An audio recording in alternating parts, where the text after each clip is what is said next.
Olá, estamos aqui para a gente apresentar o 6º vídeo da nossa videosérie Novos Ciclos Empresariais. Neste vídeo, nós vamos falar do 4º ciclo de vida, quando as organizações estão atingindo a sua adultez. Eu costumo brincar, fazendo uma analogia com os seres humanos, que esse é o momento em que o jovem sai do sub-20 e vai disputar as primeiras ligas profissionais. Agora o jogo é para valer. Normalmente essas empresas que alcançam esse nível já passaram por momentos de crescimento, por turbulências, por uma série de mudanças, mas agora elas já se encontram no nível tal de maturidade de governança e gestão que já começa a dar uma certa tranquilidade para pensamento de movimentos futuros. Nesse momento, a organização já tem uma separação de corpos entre sócios, acionistas e a própria organização. Os papéis já começam a ser bem distintos. Os acionistas, nesse momento, já não obrigatoriamente estão na gestão, no dia a dia, na condução dos negócios. Já existe um grupo de profissionais que normalmente são contratados no mercado, são pessoas que detêm competências necessárias para que a empresa possa pensar nos seus movimentos futuros.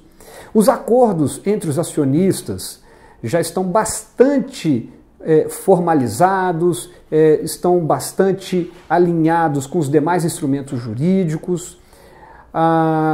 Tem nesse momento da vida das empresas, tem uma figura importante de governança que surge com uma importância grande, que é a figura do conselho, que pode ser um conselho de administração, um conselho consultivo, mas é uma instância, é um grupo que passa a ter a responsabilidade de representar os interesses dos sócios perante a organização e perante o mercado.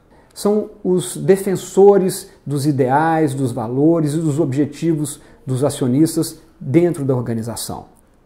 O conselho de administração, que não se encerra apenas nessa figura, mas tem todo um conjunto de ritos, de práticas por trás disso, é uma figura importantíssima para que a empresa, nesse momento, comece a fazer a atração de capital de terceiro.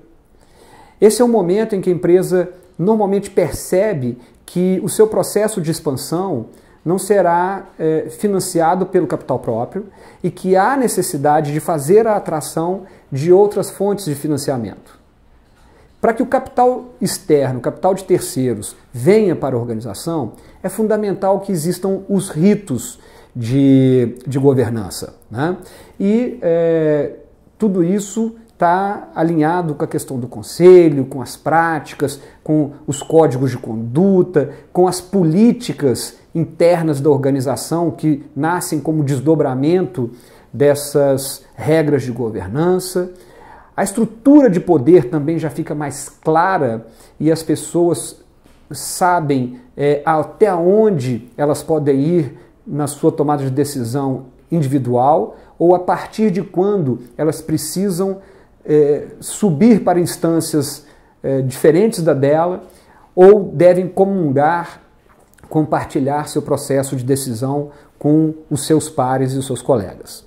Esse processo de maturação da governança e da gestão também se percebe quando a gente começa a ver o surgimento cada vez maior de líderes. Aquelas figuras dos chefes, os chefes hierárquicos militarizados, né, que mandam as suas ordens de cima para baixo, passam a ser substituídas por líderes profissionais que entendem a necessidade de formação de suas equipes, do estímulo dos seus colegas e dos seus colaboradores no sentido da evolução. As práticas de tomada de decisão internas dentro da organização já seguem um fluxo processual também mais organizado, mais formalizado. Nesse momento, os processos que até então eram muito dependentes das pessoas que estavam ali na execução das tarefas, agora os processos já são mais registrados, já são mais formalizados, já existem controles. Também nós temos uma estrutura de sistemas de informação que permite que os dados transacionados dentro da empresa estejam integrados, estejam organizados para que as tomadas de decisão não sejam mais intuitivas.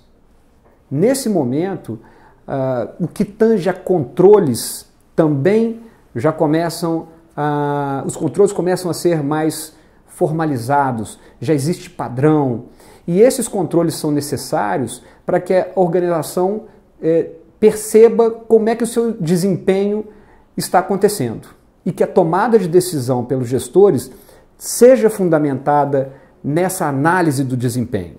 Porém, essa empresa, embora já tenha seus processos organizados, documentados e bem introjetados dentro da empresa, ela ainda trabalha meio que como silos. Os departamentos ainda são relativamente individualizados. Não existe uma visão sistêmica da organização toda, ok? Uma coisa interessante que decorre dessa falta de visão sistêmica é que normalmente o planejamento estratégico tende a ser de médio prazo. Ele ainda não é um planejamento de longo prazo efetivamente. Mas já é um movimento muito importante de se começar a pensar num prazo mais longo do que apenas um exercício fiscal. Como decorrência desse amadurecimento, a organização começa a se preocupar mais com a questão dos riscos. Pensando no conceito de governança, risco e compliance, a organização começa nesse momento a fazer os mapeamentos dos riscos possíveis. Ela ainda não os gerencia, mas ela já se preocupa em tê-los minimamente mapeados.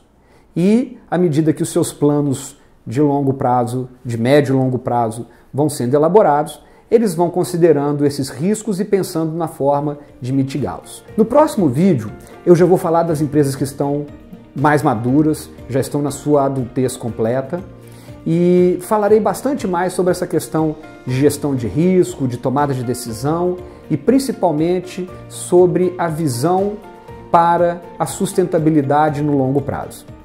Não deixe de visitar o nosso site, o nosso blog e nos acompanhar nas nossas redes sociais. E muito obrigado por estar participando dessa jornada dos novos ciclos empresariais. Até a próxima!